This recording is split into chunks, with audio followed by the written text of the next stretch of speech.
Hello, this is Chris Farmer from the Corporate Coach Group. Welcome to the Conflict Management course.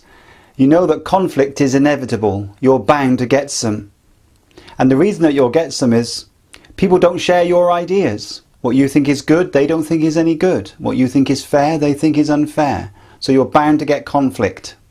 The question is not if you'll get conflict, it's how are you going to handle conflict when it arises.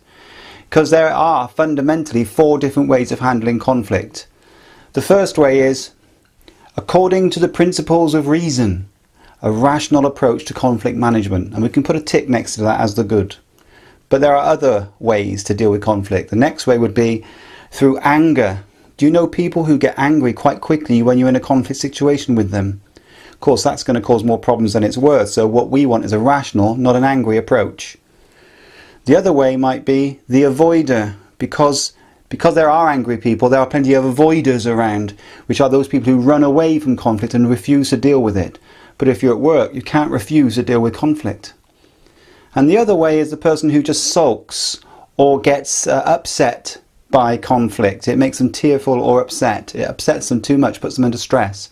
We don't want that either in work, do we? We want the rational approach.